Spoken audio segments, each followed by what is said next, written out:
And when you knock us down, we're going to get up. And on the way up, we're going to bite a kneecap off. Go ahead and say it, Ed. Go Dragons! When I woke up this morning, I was feeling pretty dangerous. You like that? You like that? F it.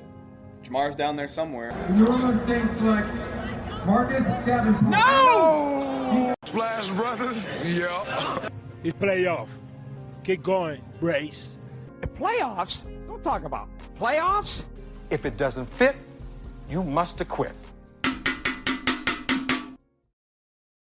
What is up, guys? Dirty Boot Sports, and we are back with our 65th episode. This one's a little special. We got another interview today, and it is going to be with Ross Jackson. So introduce yourself to start this off.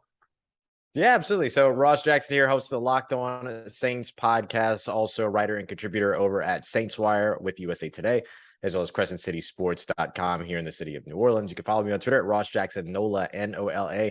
Appreciate you guys having me on, man. Excited to chop it up with you. Yeah, for sure. We're definitely excited to have you. We're big Saints fans. Been rough this year. How's that going for you? Yeah. Yeah, definitely some heated debates every week between us because we have some differing opinions About a lot of stuff. That's the beauty of podcasting. Hey, I'm just glad we didn't get Cooper Rush. There you go. There you go. So to start it off, just kind of tell us like your career and how you got to where you are now. Oh, yeah, sure. Let me see if I can spark note it for you a little bit. So I actually started in theater. So I used to work in live theater, Broadway, off-Broadway, national tour type stuff as a stage manager. I wasn't on stage. I worked backstage doing logistics stuff, calling cues, scheduling rehearsals, all that kind of stuff. And so I did that for about 10 years.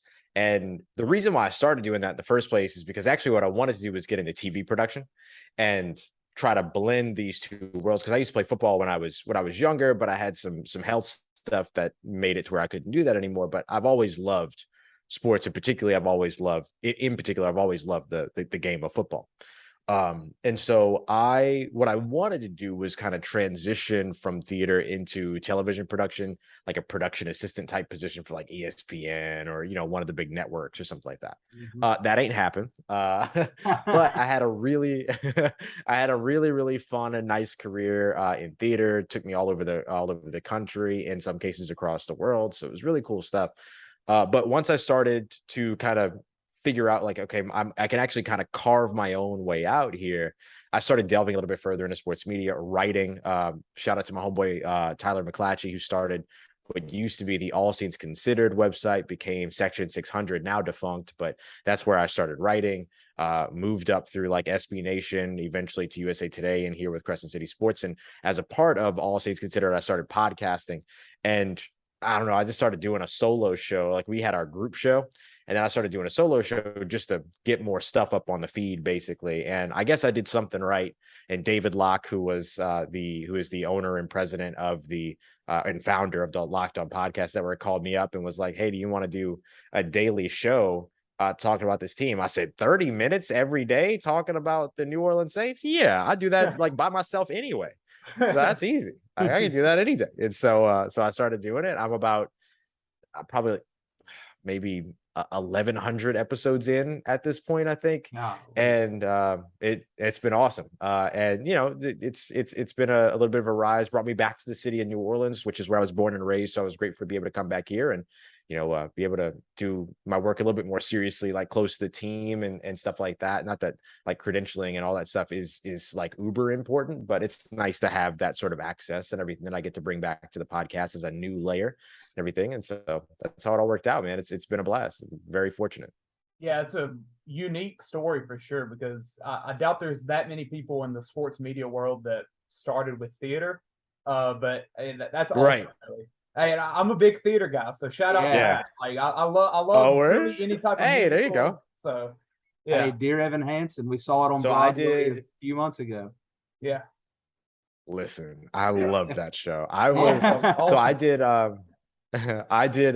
Wicked, I did Book of Mormon, I did Peter and the Starcatcher, a couple other shows that were like, those were a couple like the bigger shows that I did. And then I did a lot of like regional theater stuff and everything. A couple of musicals out of that, but those are probably the big three musicals that I've worked on. So I've got a mad appreciation for musicals right there with you. Yeah, that's awesome for sure. So since you did Book of Mormon, you must be a big Taysom Hill fan then. Huge Taysom Hill fan. There you go. Hey, hold up the prayer candle. Prayer candle. Oh, that's so dope. I love that.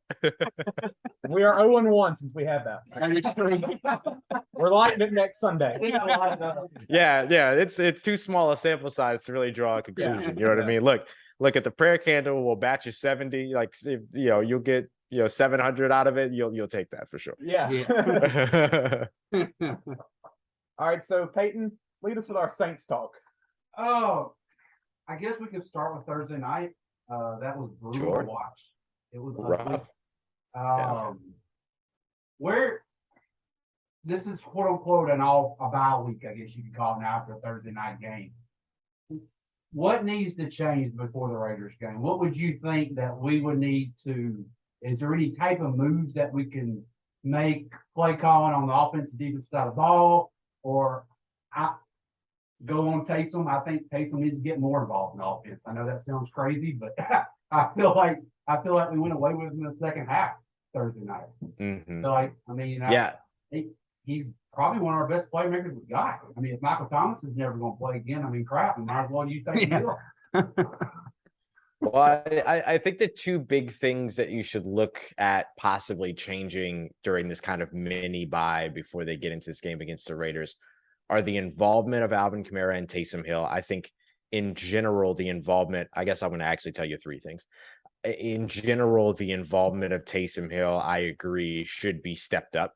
Instead of 15 snaps, can he get 15 touches, for instance? And how does that change if you have two healthy quarterbacks as opposed to an Andy Dalton and an injured Jameis Winston, and then Jake Luton on the roster as well? But they sort of treat Taysom over the course of these past 2 weeks, even though Jameis has been active, they sort of treat Taysom as the immediate backup. And then for Alvin Kamara, it's more usage, more touches in the red zone, drawing more things up.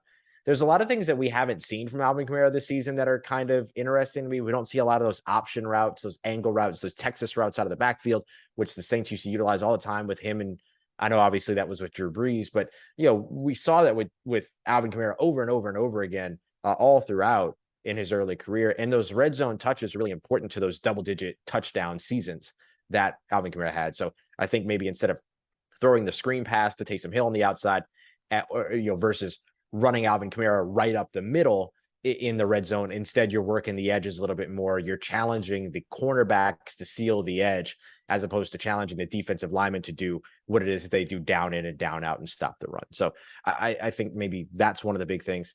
The second thing is, I don't think that defensive play calling is going anywhere. DA pretty much told us the other day, I could foresee, they're going to look at everything, but they don't foresee changing anything going into play calling. I'm interested if that means, though, that they don't plan to change anything in terms of the cadence of play calling. You don't have to change the play caller to change play calling, right? So I still think that they'll reevaluate some things there, but I don't think that play calling is going to go away from Dennis Allen. I don't know why it would. Over on the offensive side, however, offensive play calling is something you might be able to juggle. Do you give Ronald Curry an opportunity, or do you wait until you really don't have much left for the season and then make that decision? I think that probably seems more likely, but I do think that either way, play calling, even if the play caller doesn't change, will be reevaluated. And then the last thing is just, who are the healthy players that you can return? I know every team deals with injuries. We saw 15 different injuries in football on Sunday. It was a wild day. Michael Thomas, Jarvis Landry, Jameis Winston, Marshawn Lattimore, Bradley Roby, Andrus Peat. I mean, any of these guys that you can get back out on the field against Las Vegas, it's going to be a benefit to you. So I think that's the other thing that you look for, is kind of the third layer that could help this team turn things around while they're still within, let's say, eyesight. I'm not going to say reach, but they're within eyesight of the division still.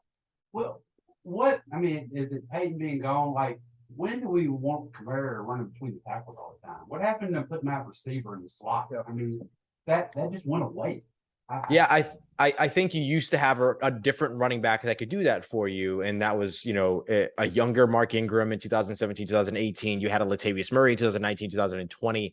You don't really have that guy that could do it uber consistently right now. I mean, we've seen Mark Ingram still have some good games here and there and things like that, but clearly they don't run him the way that they ran him in 2017, 2018, when you saw him get, 10, 11, 12 touches a game, while Alvin Kamara was getting, 15, 16, 17 touches a game. And that was kind of the split. You didn't even see him touch the ball more than 20 times in most games. And so I think right now at this point, you don't know that Mark Ingram can consistently be that guy for what is now 17 games versus what was 16 then, on a down in, down out basis in between the tackles, so that you can utilize Alvin Kamara as a change of pace. Alvin Kamara is not your change of pace guy anymore. He's your bell cow. He's your lead back. So I think that's probably why that has changed. Now they could go out and find somebody. Cam Akers is clearly having some issues in Los Angeles. Do you think you can, get him to a place where he's performing like he was a couple of years ago? Are there other running backs you can go out there and pursue? Sure, but we're seeing more and more of those injuries across the NFL too, so that's only going to create a more active market for that position. Well, did you, and then obviously the small sample size, but did you think Tony Jones could have been that guy? That's what I thought. Were you shocked that we let him go like that? I wasn't surprised that they let him go this season. If they would have done that last season, I would have been surprised. Tony Jones looked like that guy against the Green Bay Packers last year, 38-3, that win, but then he got injured and then just never really popped back into that place.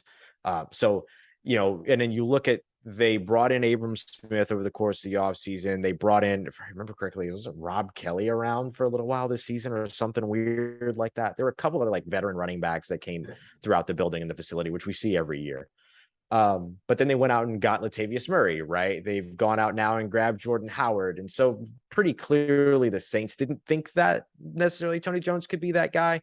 And so with him, no longer on the team, they now have to sort of figure out who can be. So it'll be interesting to see if they do add somebody else to that room, another body in some way or another. But I don't think that Tony Jones was panning out the way that they had expected, especially because they also expected him to contribute in special teams. And he didn't really have a lot of opportunities to do that in coverage.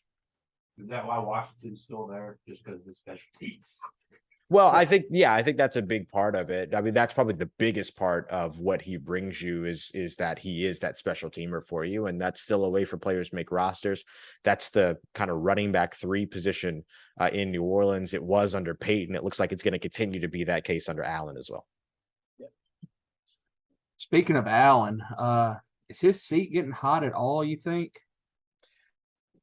When you ask that question, do you mean mid-season? No, after season. We can't fire him mid-season, I don't think. Right. Yeah. And I don't think that you'll see that. That doesn't happen very often in the NFL, to where a guy gets fired middle of the season in his first year. That's usually kind of a bad look by the organization, honestly. But over the offseason, I think you have to take into consideration all options if you're the New Orleans Saints. Look, I think the idea of continuity was nice. But if it doesn't work, it doesn't work. And so while you still have a maneuverable salary cap situation, right? Not one that every team would sign up for, but still a maneuverable one where you can retain some talent, reclaim some of that $54 million overage that you're going to go into the offseason with, all these other things. You have to let some guys walk, but I don't know if they're guys that they were planning on keeping anyway, and then make a change at make a change at head coach and possibly also make a change at quarterback over the offseason. I think that would make sense if that's where the Saints decide to go. And if things continue to play out the way that they're playing out now, it's where the Saints get, 2 wins every 7 games. So you're thinking maybe 5 wins on the season at that point. Yeah. Then I don't think that, there would be anything wrong with the Saints looking at other options at that point, but they'll certainly keep all possibilities open. I mean, I'm looking at a guy on the TV right now. We're watching Sunday Night Football, and they're showing Brian Flores, and I'm thinking, I would like Brian Flores more than Dennis Allen. He won in Miami. Yeah, I mean, I'll deal with the lawsuit that's happening. I'll take Brian Flores tomorrow. Oh, yeah. If nothing else, you're doing yourself a favor with the lawsuit if you're hiring him. But I think that the other piece of it, too, is that which way do the Saints really want to go here? Do they want to go with the offensive head coach and get back to that, or do they want to stick with the zigging while the rest of the NFL is zagging? And look, we've seen it both ways, right? Like Nathaniel Hackett's an offensive head coach too. And that ain't great. You're right. His defense was good. Yeah.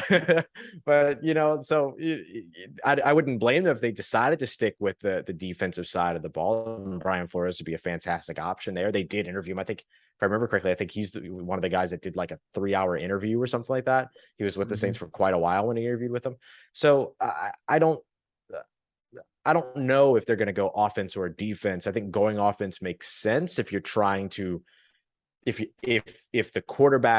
trying to solve the quarterback problem with a new quarterback, like a young quarterback, then going with an offensive head coach, so you get kind of the quarterback whisperer kind of thing. That makes sense to me. But if that's not the route that you're going to go, then yeah, I think sticking with a defensive head coach can work for you.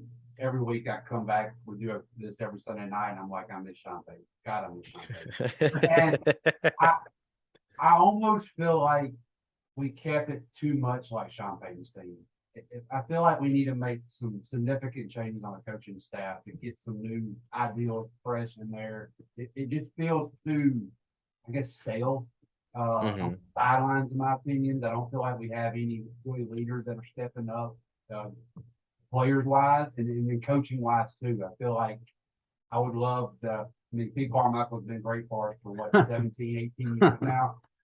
I think it's time for a fresh. He's gone. Yeah, I think it's time for something new and innovative in there that would help things, because it's almost like DA has no identity of this is his team. It's still kind of Sean Payton's team. It's not there.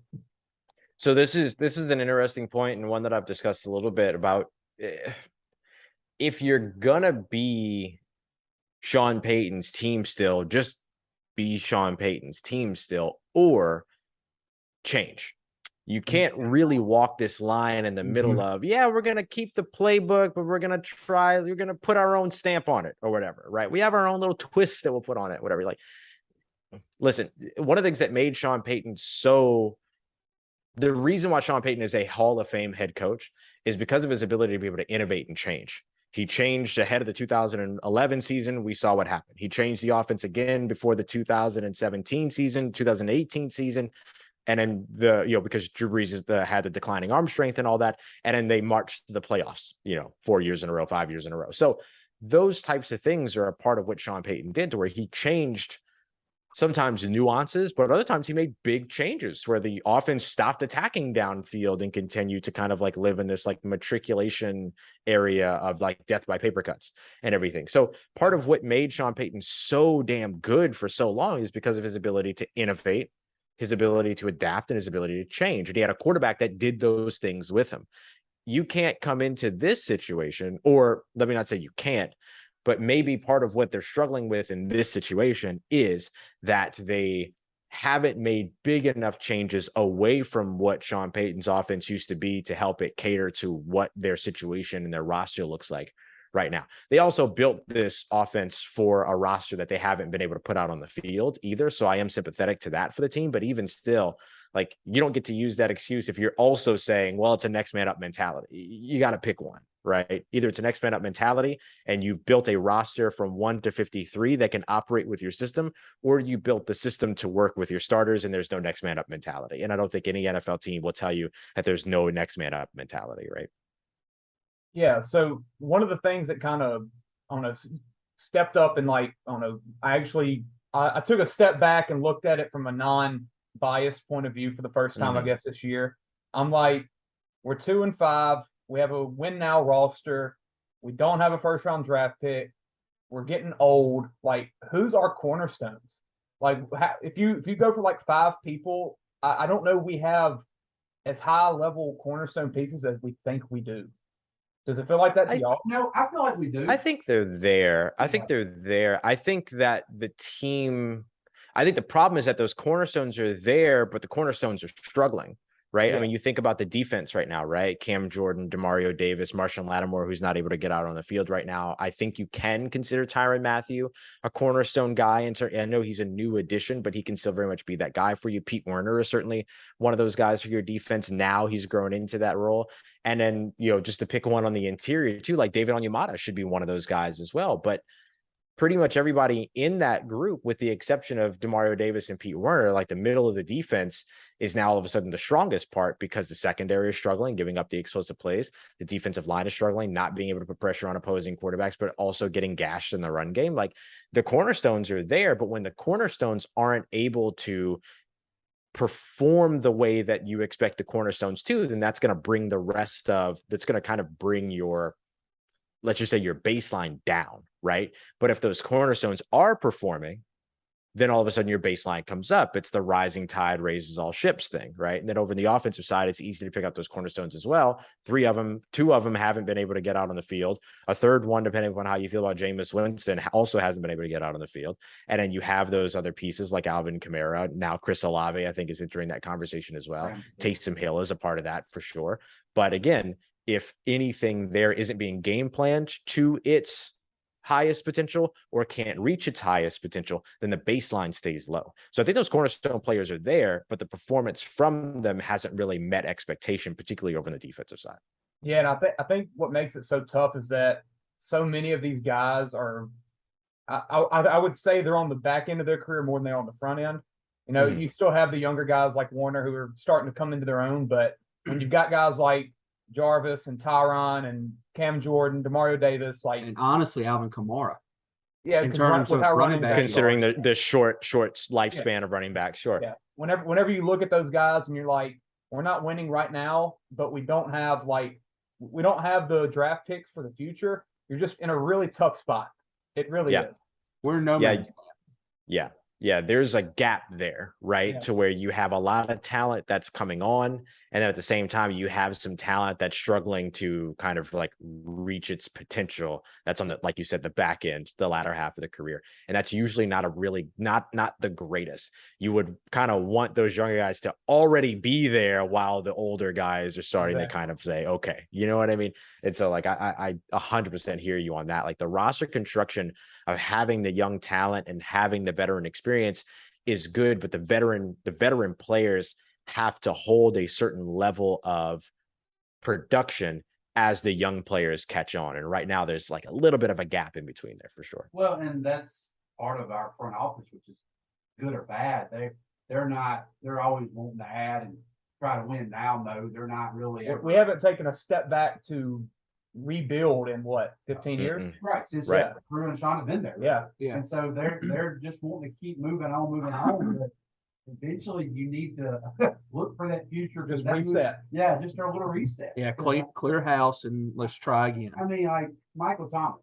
I mean, what's the rumor down there? I mean, my gosh, is he really hurt, or did he want to play? This is a weird narrative, and I'm really not sure where it came from. But like, yes, Michael Thomas is hurt. I've seen, and I'm not like reacting to you. It's just a weird narrative.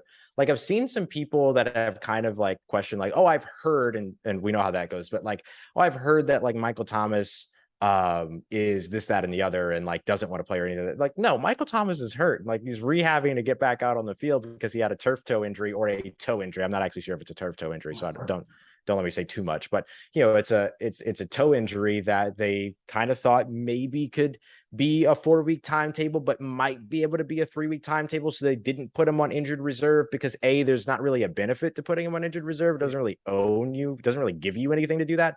And then in the second space, like, if he would have been ready to return in 3 weeks and then you didn't have him for a fourth game, that's not a player you want to be without for, you know, an extra week or something like that. So they just kept him off injured reserve. But yeah, like, he's rehabbing, he's posting it on his Instagram. Like, you can watch it happening and stuff like that. Like, it's all there, but hopefully he's back at practice this week though. I think that's the big thing. They're expected to be back at the facility tomorrow on Monday. And so hopefully we hear whether or not he's there. I don't know if we'll be at the facility tomorrow. We'll see, but you know, hopefully we'll be able to figure some of that out over the course of this week. But I think that's part of why this mini bye is kind of being played the way that it was played, because it gives you the opportunity to give that like extra long week to those guys to be able to get back into the flow of things.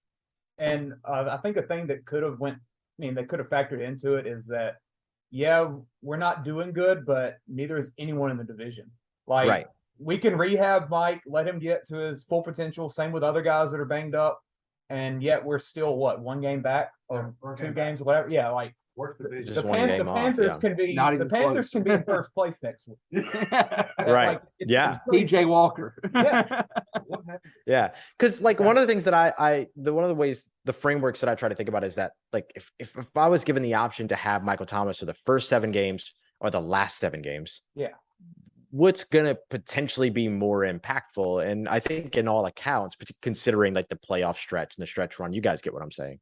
Yeah. Having him healthy for the back end of the season is just as important. So no need to really hurry him back from an injury like a toe, which can easily be re-aggravated and stuff like that. Especially Like for a we receiver. Yeah, right. Yes, especially for a receiver. And look, he's already it's on the opposite foot from the ankle. You're already kind of waiting, like, okay, the cuts are getting crisper, things, he's rounded some things off, but like it's getting there and all that stuff. Like you rush this back, y'all, he's like done. You know what I mean? Yeah. So it makes perfect sense to hold on to him and wait and see what you're able to get, particularly toward the back part of the season. So I think that you're 1 game out of the NFC South. And so better to have something to improve for than to just simply want to improve, right? Like they have something that's within just outside arm's reach at the moment.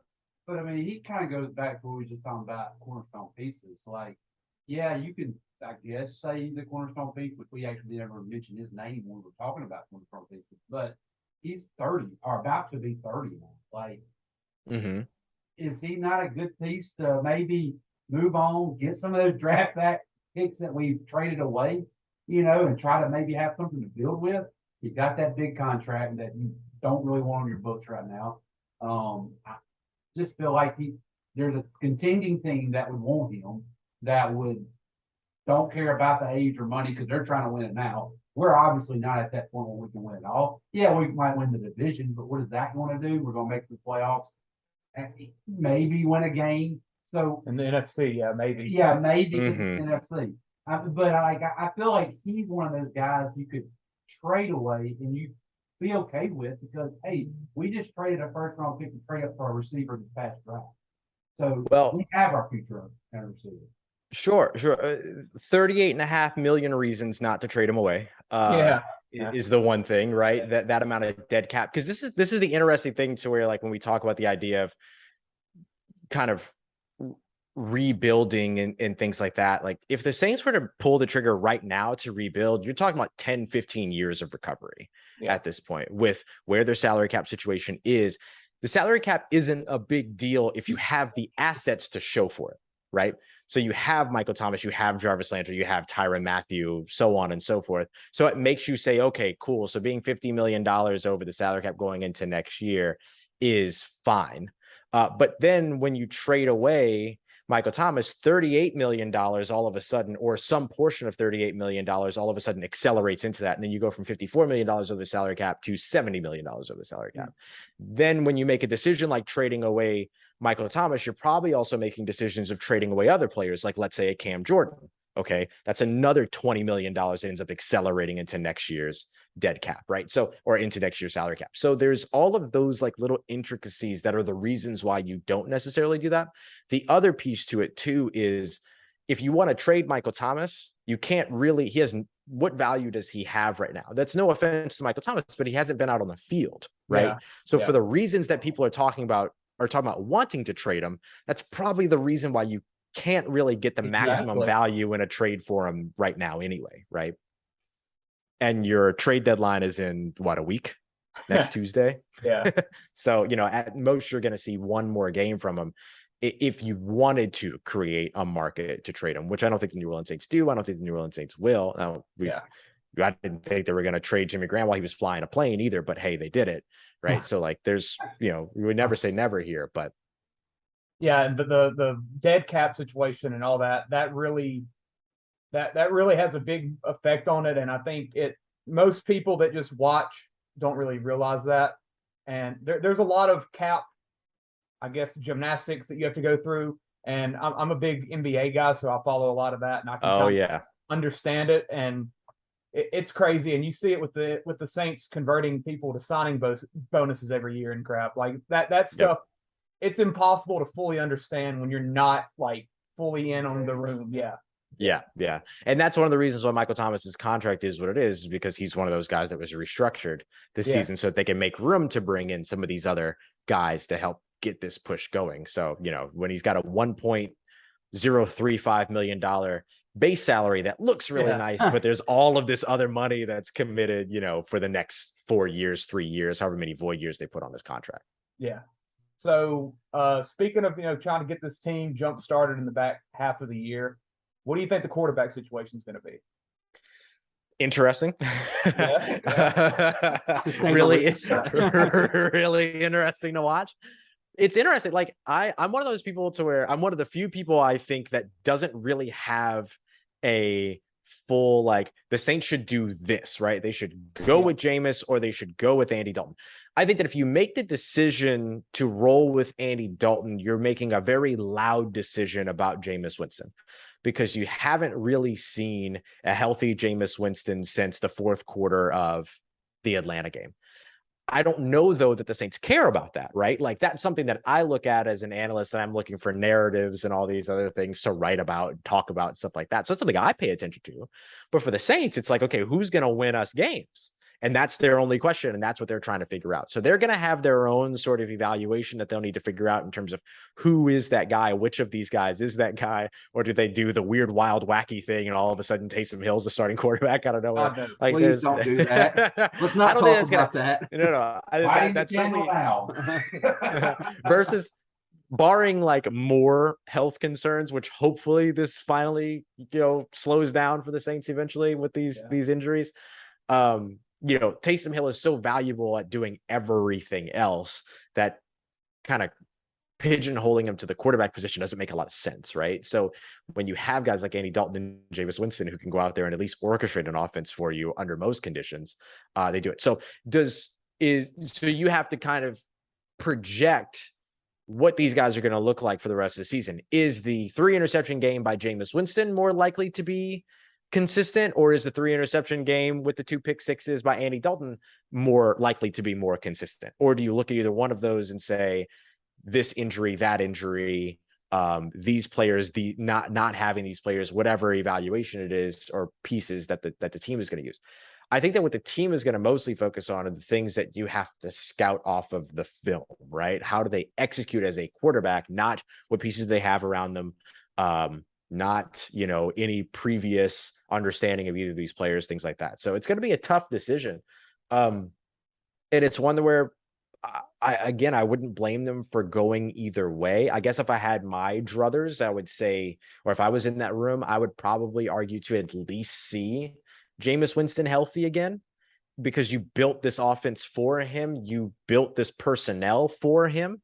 And so if you want to be able to do what it is that you intended to be your identity coming into the season in the first place, which has been their biggest issue so far this season, is that they don't have an identity on offense, then you should probably do it with the guy that you built the offense around. So that would make sense to me. But again, the Saints will have to evaluate and decide which way they feel is best going forward. Yeah. I mean, 8 weeks ago, people were saying Jameis is a dark horse candidate for MVP. Yep. And then, it was a rough 3 quarters in Atlanta, but you could give that to the injury rehab and him just getting his feet back out there. But then fourth quarter looked good. Next 2 games, didn't. But another interesting thing about it is that Winston and Dalton, they've almost had similar years where they both had like really bad games. They both had, moments of, oh, this could be the guy. And then, just a lot of mediocrity. But I don't know. I hope it's Jameis, because I don't think Dalton can win us the division. We have to win in spite of Dalton. I think Jameis could win us the game, but yeah, Jameis is more likely to also lose us a game. It's a tough situation. They're the same guys. I mean, basically, they really. I mean, there's not a lot of like they have dissimilarities, but you're right. There's a lot similar, right? Yeah, I think Jameis gives you a higher ceiling, but a lower floor as well. Yeah, it's well, Dalton's just in the middle. Dalton's gonna be Jimmy G. He's gonna be a stud. Oh Lord. Yeah, I mean, it's basically the arm strength. I mean, that's what separates them. It's throwing it down the field better. Yeah. I mean, other than that, Dalton between the years probably. I mean, just because he's been in the league for like 15 years. That's the reason he's on the team. Yeah, I mean, he's seen. And that's the red rifle, man. He knows it all. My only thing, Winston's back's not going to be. I mean, that don't just do it. I mean, that's going to take time. Yeah. So Are we going to sit there? All right, let's this week try Winston. Okay, maybe he's not going to go back to Dalton. Or we just going to commit to one guy. We got to commit to one guy. And that's the tricky thing, because at this point, time is running out, right? Like, you can't really just try out another guy and get a look at him. You know what I mean? So, like, even my idea of, like I said, if I had my druthers, I'd want to get in the look at Jameis. What's like, do you really have time to do that? Like, truly evaluate him? Great question. You know what I mean? Like, that's a wheelchair. In there. Oh, Yeah. right. And then you're right back doing it again. I'd rather just stick with one and go with it. And I feel like it's going to be Dalton just because that back's not going to be low. I mean, that's just nothing they can do. That would be the key thing for sure. Yeah. That would be the key thing. Those 2 interceptions, we're not probably not having this conversation. Andy's probably going to be playing. That's very true. Yeah. I mean, Callaway. Yeah, thanks, Callaway. Bounced off his hands there. That wasn't his fault. Yeah. I mean, he dropped the hand. And Dalton got hit on the second one. Granted, he never saw that linebacker. So Yeah, I was gonna say, I don't think he saw that linebacker. He didn't see that linebacker. No, he never saw that linebacker. But he wants people to say because he got hit. I'll give him that, but he didn't see that linebacker. Let's move on to the defensive side of the ball. Because, I mean, is that not the most disappointing unit? I mean, probably in the NFC. I mean, we were talking a top five type defense going into the season. And we're bottom worse five. in the league. Yeah. We can't stop the run. Crazy. Yes. And it's very concerning. And our biggest question before the season started, we back and forth with it. Secondary from last year versus secondary going into this year, which one was going to be better? I feel like the answer right now is last year, but can this year's change, or do you see some issues that we have that cannot be fixed this year with the personnel we have? No, I think that's the thing that's probably the most like reassuring about this Saints team is that, like, really when it comes down to it, we're talking about good football versus bad football. And that means that it's not something that's irreconcilable, that can't be fixed, that can't be adjusted. Like, everything is diagnosable, and therefore everything is fixable. It's just, can you get it done? Can the coaching staff get it done? Can the players implement it? Can the players execute? Can the coaches execute in terms of their game, during the game and game planning and making the right decisions, things like that. So there's a lot of variables to getting stuff right, always. But when we talk about what it is that the team is having trouble with, it's tackling, it's creating turnovers, it's stopping the run, and it's giving up explosive plays. And those are all things where there are a set of fundamental things that allow you to fix those things. And, all of it can be practiced, all of it can be installed, and then it just has to be executed and everything. My biggest question going into the season, particularly on the defensive side, was the defensive interior.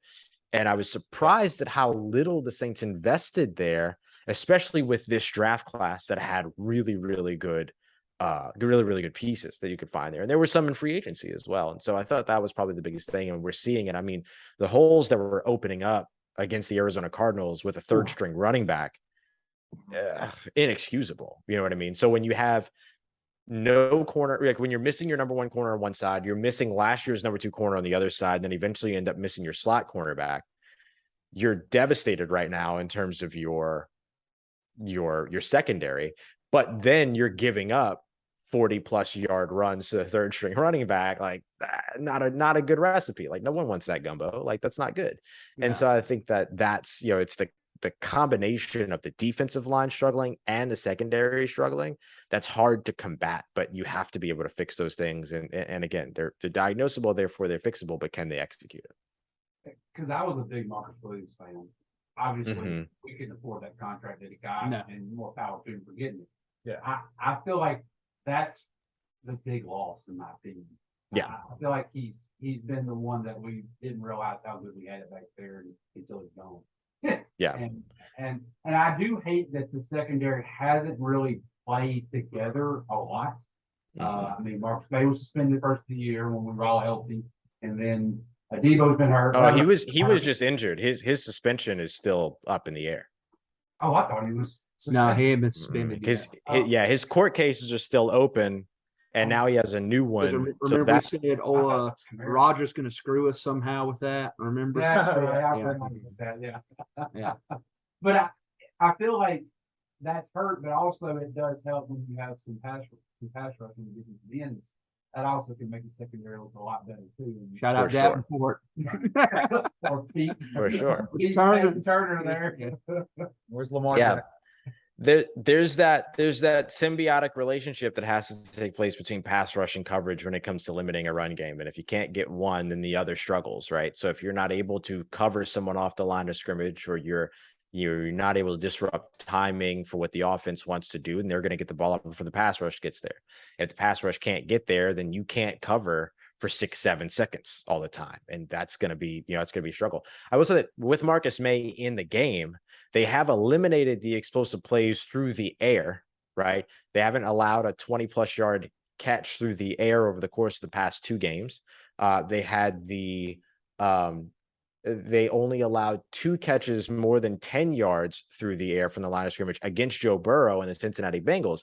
The issue was the catch and run, right? Yeah. So it was stuff that was within 10 yards or just beyond 10 yards. I think there was only 2 that Joe Burrow got that were beyond 10 yards of the line of scrimmage traveling through the air. Both of them were touchdowns, though. One of which went for 15 yards, the other one went for 60, and we all know which one that one was, which effectively was a walk-off touchdown. So it's so it's like big plays, big moments.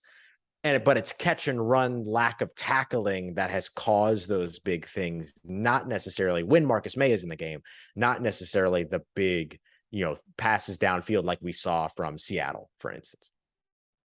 Well, and 2 is we've been spoiled for getting turnovers the last. Yep, 100%. Yeah, and that's gone. I mean, what, 1 interception this year?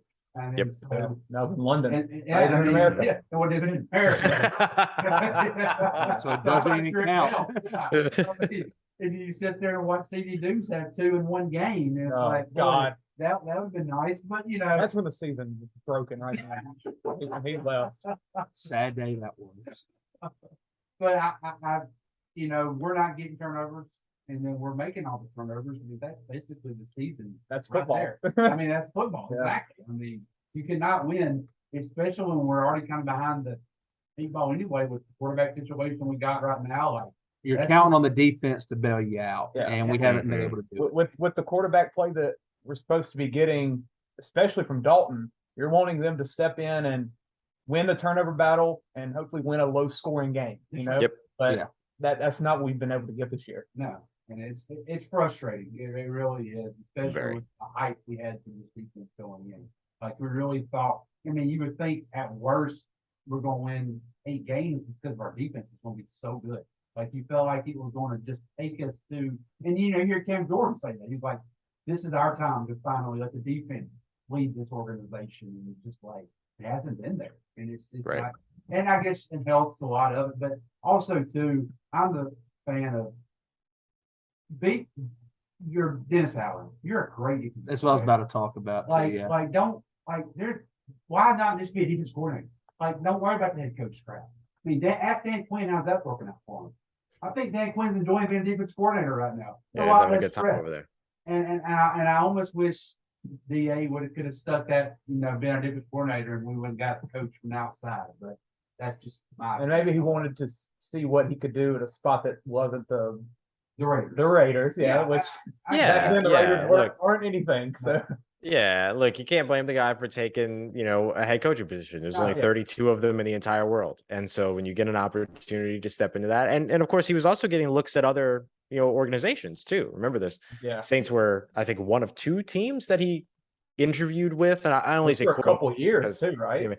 Yeah, and he went and interviewed with the Cincinnati Bengals for a little while and all these other things, or a couple seasons ago, all that. So like he's had a lot of that talk that's pushed him into that direction. And it's easy to see why. I mean, he's led one of the best defenses in the NFL consistently since 2017, which is basically when he started building the defense in the way that he wanted to see it after he was done repairing what Rob Ryan had done to the team. And then so like he gets to that in 2017, and then he starts to build that defense up and everything. And all of a sudden he's one of the most feared defensive coordinators.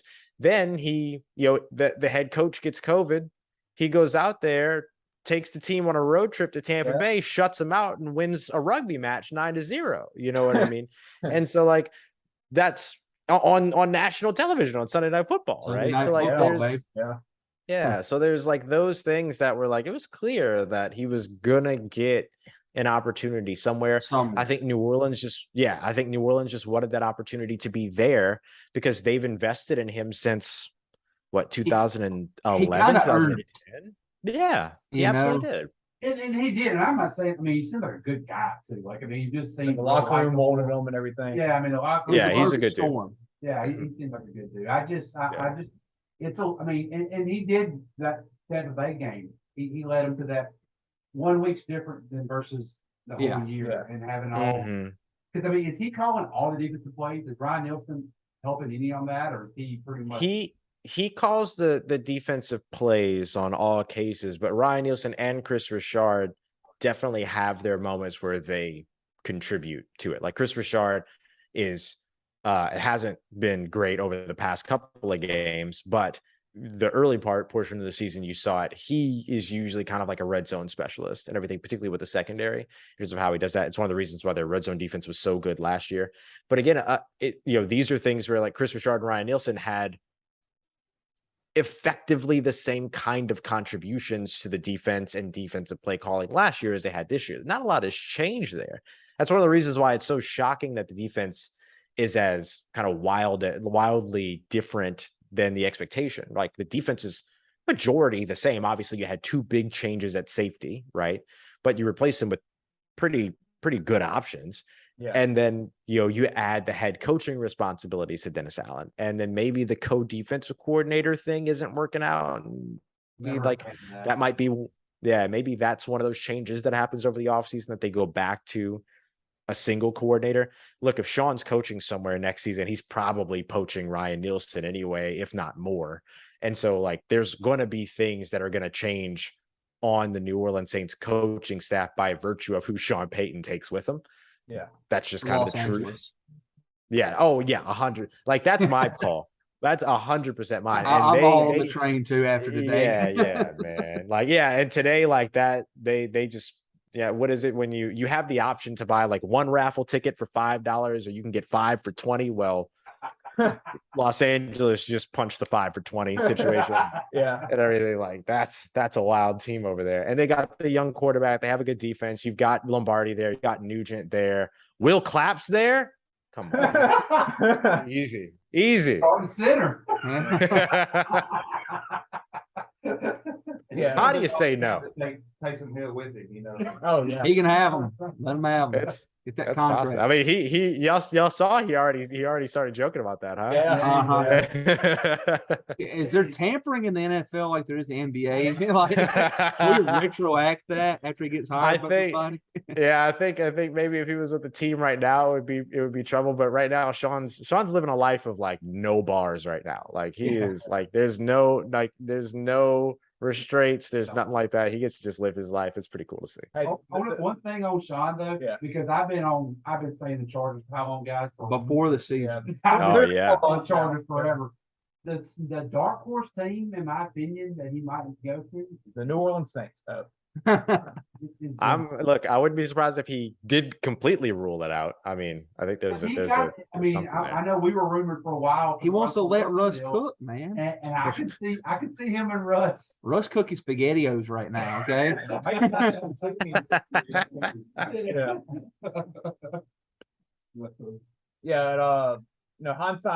Hindsight is 2020 for DA. So hopefully at the end of this year, hopefully we're not having this conversation, Maybe he turns the season around, and we're happy with Da. He had a great end of the season.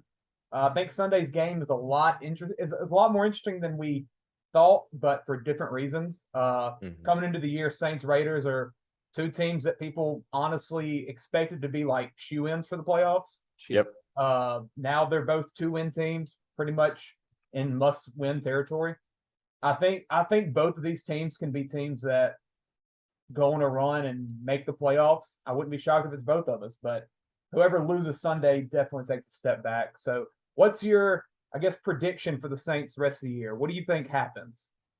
I think it depends on if they can get healthy. Not everything can rest on the laurels of health, right? Because again, as soon as it's football, right? As soon as some of these players get injured, somebody else, you're going to have other injuries that you're navigating at all times. That's just the game of football. So I think that if the Saints are able to win this coming week against the Raiders, it can start the trajectory that they need to be a team that's, looking at 9-8 and potentially, and that could potentially win this division for all we know at this time, right?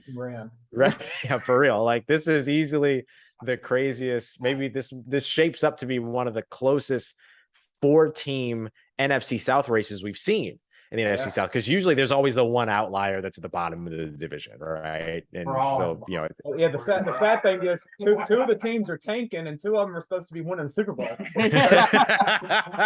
Yeah, exactly. One of them left his wife and kids to go win a Super Bowl, and he's still losing. He just I left my family for this. Giselle was the key to the Buccaneers' success, and you can say it. Yeah, everybody's talking about Bruce Arians, but they're forgetting the real play caller. Yeah. So Todd Bowles might get fired this offseason as well, because that's been he's another one to watch for sure.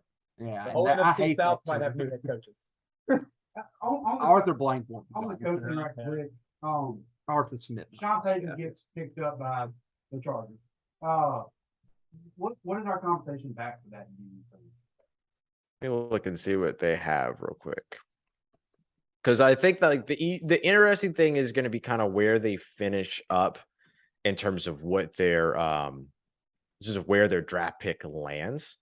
And so if their draft pick lands, let's just say they're like a first round exit playoff team or just outside of the wild card race, right? So that puts them kind of right in the middle.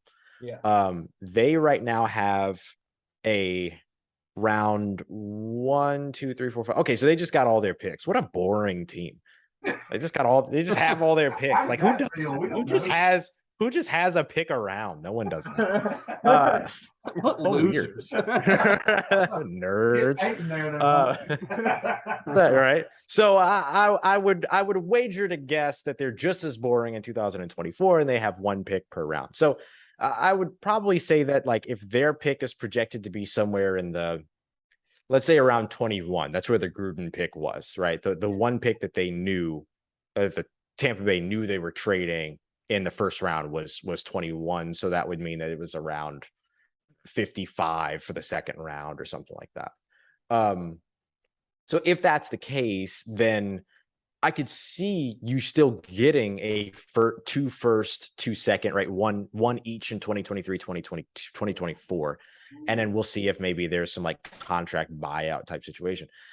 If the pick is like, if they just keep punching those raffle tickets in and then the pick is a top 10 pick, then you might not be able to get 2 firsts, right? You might get the first 2 seconds and a third. Or Taysom Hill, does that make it 2 firsts? That's going to be part of the bit. Yeah. Well, the issue is that the issue is that you're probably going to have some cash considerations in this trade too, to help offset Sean Payton's contract. So because of that, you can't have players involved, right? Because you can't trade money in a player trade. So it's a weird thing. Yeah, it's not like the NBA. Wait a week and then. Yeah, it would have to be. Yeah, it would have to be one of those classic reports about don't view this trade in a vacuum. That kind of thing. Yeah, right. So it's like that kind of a situation. But I think that becomes a piece of it. So if they stick around that area, I think the John Gruden trade makes sense.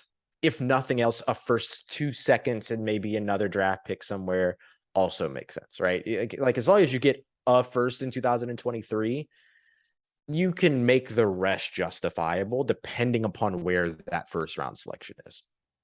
I thought the Cowboys was the most rooted team I've hated. I wanted to lose all the time. Now it's the Chargers. Now it's the Chargers. Every week now. I want them to be so bad. I want that 2024 top 10 picks. I want Caleb Williams. Yeah, there you go. That's what I want. Crash for Caleb. We'll take a Conference USA DN instead. That was hurt all through college. Yes. So he'll be healthy when he gets to the NFL. Yeah, I think edge rush is going to be one that they have to make a safe selection at in this year, next year's draft. Like it has to be a safe player. It can't be a project, this, that, and the other. It's going to be interesting too to see like how much of the big-bodied, strong, bull-rushing defensive end, how much that still is the formula moving forward for this team, or if they start to move away from that and then jump into the more kind of hybrid speed rusher player. You know what I mean? Because we haven't seen that in New Orleans for a long time. They've kind of checked those guys out, right? They got Zach Bond, then they turned Manuel off-ball linebacker.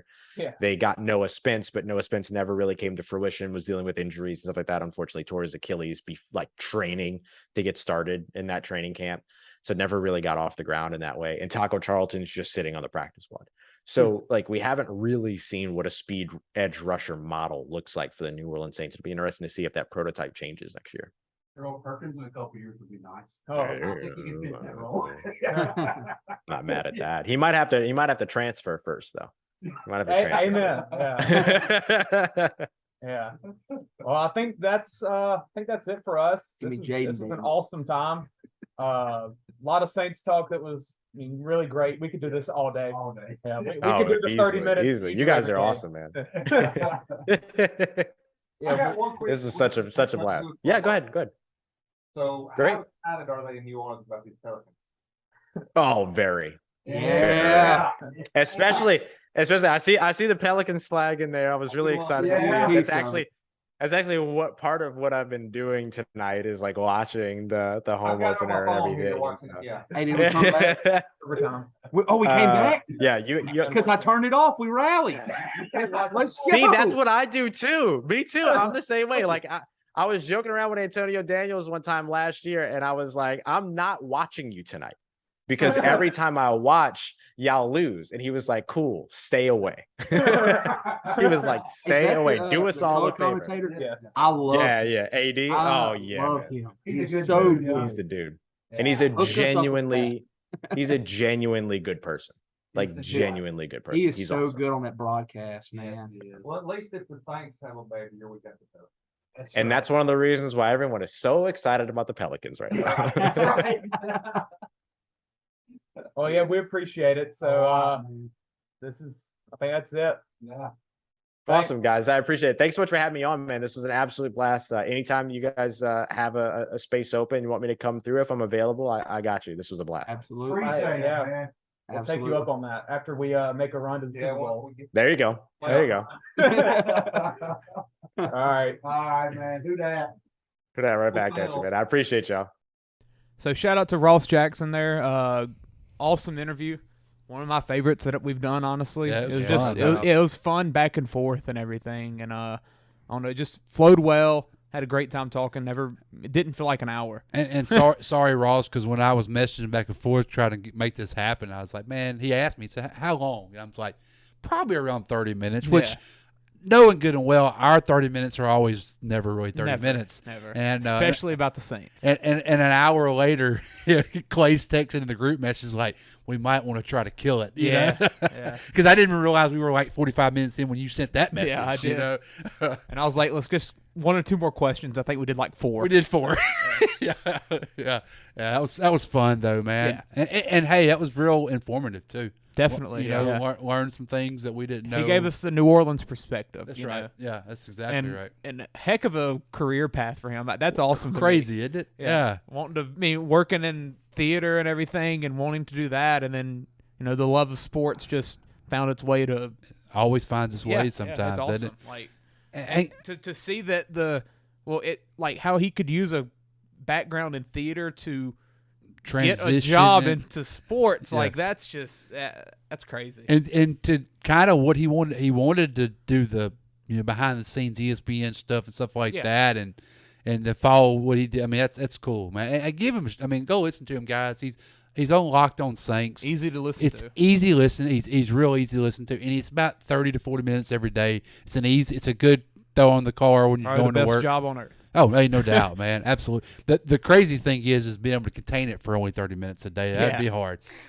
When you're doing it that much, you can probably You're getting all your information out. That's right. Well, he gets to go into the facility and talk with people. And, Yeah, he gets some behind the scenes things, and it's cool, man. It really is.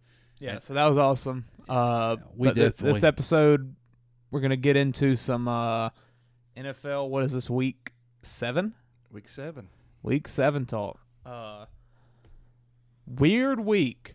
Just Yeah. the NFL is weird. Yeah. It's You just weird. Do not bet on the NFL. Pretty much. I had an awful day of gambling today. What I've come to the conclusion of is like you've got the Bills and the Chiefs, Philadelphia, and the Eagles, and looks like New York. The Giants. Yeah, but deep down, like that's not happening. And I get where you're going, because I thought about this earlier when I sent that text about how bad the NFC is. Like, you have the Bills and Chiefs and everybody else, and the reason I say that even is, not the Eagles. Yeah, because if I'm putting money on it, who are you putting monty on? Those two teams. If the Eagles and the Bills played right now in Philly, you're going. The Buffalo. Bills are probably a 3-point favorite. That's exactly right. I mean, it's those teams and everybody else. Well, when the Cowboys might be the second best team in NFC, I mean that tells you right. Yeah. I The mean, NFC is just down. It's just bad. It really is. And it's but what's interesting is like you're gonna have those 1 to 2, maybe 3 top tier dogs. They're not going to win it all somehow. That's just how it's going to end up happening. No, absolutely. Someone's going to catch fire at the end of the year. Yeah. Someone like 49ers last year. Yeah. Almost caught fire and made it to the Super Bowl. Well, and hey, the Bengals have turned it around. They have. Now that's a team the that team you got to watch out for. It's just their offense can put up numbers against anybody. It's just a shame that they're in the AFC because they're against those two teams we were just talking about. I mean, you got about 10 years of that. Yeah, exactly. Well, what I see with the Bengals, their offensive line is finally meshing, and he's having a little time back there, and he's starting to pick these teams apart. Yeah, like he did last year. Yeah. Well, I guess we could talk about that. Yeah, that's game. our first game. We can go into Bengals Falcons. First glad, half game. So glad Jamar's not hurt. Man, yeah, I thought he was. It looked bad. Yeah, it did. I was surprised to see him come out on the when field it's no after contact halftime. like that, man. Yeah. And I was shocked they played him. I'm like, game was over. Yeah. I mean, even when he got hurt, it was over. Well, it felt like he didn't get a lot. I didn't really pass it to him a lot, but he was out there running around. and he might have just wanted to. It probably made him feel better to go out there and run on it and just I'm good, Yeah. But man, when I saw, and it was crazy because I think Cowherd literally just tweeted right before that injury. He's like watching Joey B and Jamar is like watching magic on a football field, and then he gets that hurt injury. I'm like, oh God, no. The one thing that bothers me about this Bengals team, though, they cannot run the ball. They don't try to run the ball. That's what bothers me, though. Well, they don't commit to it. He's getting a lot of carries. Yeah, Mixon, he's had 17 carries today, but he's been getting over 20. But think about that though, Josh. They won by 20 something, and he only had 17 carries. Yeah. Like there's no commitment to it. But I think it's because they're not able to run. I mean, he's averaging what 1 yard a carry. Second string run some. No, wow. That's what I'm saying. What'd they do? They were throwing it all over the yard still. I watched a lot of it. They only scored 7 points in the second half, and but they still were throwing it. But I think they can't run the clock out because it's 3 and out when they run the ball. That's weird. It's there's no commitment to it, and I know Joey B is the man there. You want him to show it, but like man, you need to commit to the run some because come playoff time, that's what I'm saying. You're gonna need got to run you got to run the ball. Yeah, I agree. It looked like the freaking Falcons were about to make a push there in that second quarter. It felt like the game was turning. It really they never did. quit. They don't. The Falcons play hard. Yeah, and they've got something to build on if they can get a quarterback in there. Yeah, I'm not sure I saw a single play of this second half, honestly, on the red zone. Besides, I think the Chase injury was in the second half. Really, nothing happened in the second half. It was one touchdown between them in the second half. It was over at halftime. Yeah. But yeah, shout out to the Bengals. They're rolling. So is the Cowboys. Yeah, Cowboys, Lions. Lions are Swift. just bad. Swift did not play again. Amon-Ra went out first drive with a concussion. Yeah. So it's still hard to fully judge what this Lions team is like because you really haven't seen them since week 2, week 3. I think week 3 is when Swift got hurt early on, and You know, those are your top 2 playmakers, 2 of the best 5 players on your team, and you're without them for a rough stretch. And yeah, you know, the Jamal Williams experience was kind of you knew that was going to die down eventually. He had a big fumble, you know, like on a 1 yard line. line. Yeah, I saw that. It would have changed. I mean, if they score there, they take the lead. Yeah, I remember that. But that's just, you knew that he was going to become a backup running back eventually. Yeah. Like, he wasn't going to keep up that top tier, almost starter type line, and that's what's really hurting the offense now. I'm not going to fully, like, they're obviously not going to make the playoffs or anything, but I'm not going to fully give up on what the Lions are doing just because so much of what they do is DeAndre Swift and I mean, they're looking like they might get the first pick in the draft. I mean, yeah, I still think they find a way to win 2, 3, 4 more games. You know, if they do, who they draft? I mean, you got to go quarterback. You have to. You think or do you trade it? I think you trade it because you just I mean, I think you either trade or draft Will Anderson, but you just drafted a D. You just drafted Hutchinson, but you could have both of them on the end. Or do you trade it? I'd say you trade it because somebody wants it. Somebody's going to bite for that quarterback. Yeah. I feel like Detroit's in this position where they need a lot of players still. Yeah. And I feel like a trade would be a good move on their part. Yeah. Well, do they fire the coach? No, I don't. You don't think? I think he gets him one more year. Now, I think he's going to have to make some assistant coach changes. 0-11-1 on the road. I know. I think he gets one more though. I really do. I don't know. It depends on how they end the year. Now, if they end it and they don't win another game, maybe one game, he's gone. They got. I think they get about 3 more wins. I think they finish 4 or 5. They could build off something, you know. But you know, last year when they were losing, they were in the games. Some of these games, they're not even in. They're just because I mean, if you're Detroit, at what point? I mean, what's another coach going to do? You've been bringing coaches in for how many years now? It hadn't changed. So and all the players are bought in with. Yeah, exactly. So. Just try to stick with them one more year to see what happens. Yeah, it's not like you're on the verge of being good anyway. Well, I mean, if you've seen his face on the sideline when they fumbled on the 1 yard line, it's like, what else do I do? Yeah, I mean, it's tough. He threw his headphones. I mean, it was. Did Dak even play? I don't even remember hearing anything about him. He played. I mean, he threw 1 touchdown. 19 for 25, 207, and a touchdown. So I mean, he conservative. Cooper Rush type numbers. Like, I was just fixing to say, he looked like Cooper Rush out there. Yeah, and you wouldn't expect a lot from him today, just because coming back. Yeah, I mean, like they fully cleared him like Friday. Well, they ran the ball good today. Yeah, I mean, that's what they've been doing for all year. I mean, that's why they win with Zeke had two touchdowns. Turpin had a long return again. Turpin is Shout so out fast. Neville. Man, he's so fast. 52-yard punt return. Yeah. He looks like a video game out there running. Yeah. He's going to get a touchdown very soon. And crap, he's the way that he's going, he's probably all-pro consideration for that punt return. I would think so. What a throw by Pickett.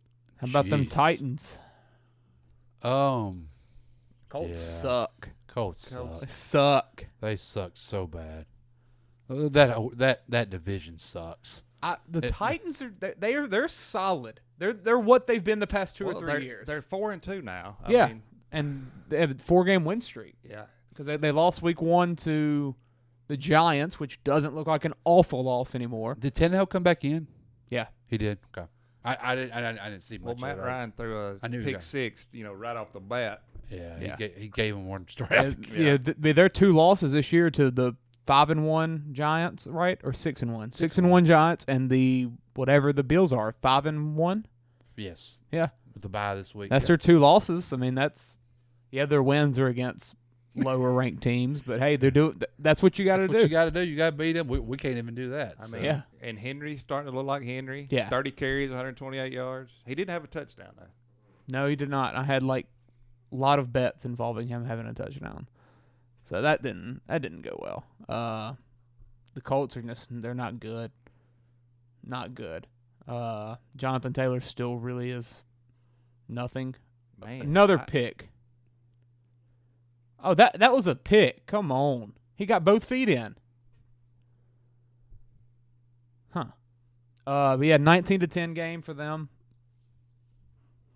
That probably was that. Is that 2 games for the Titans already against the Colts? Yeah, they've played twice, I think. And they've won both. Yeah. So I'm pretty sure they played them early in the year. Yeah, I thought so. That's an easy pick. What the crap were they looking at?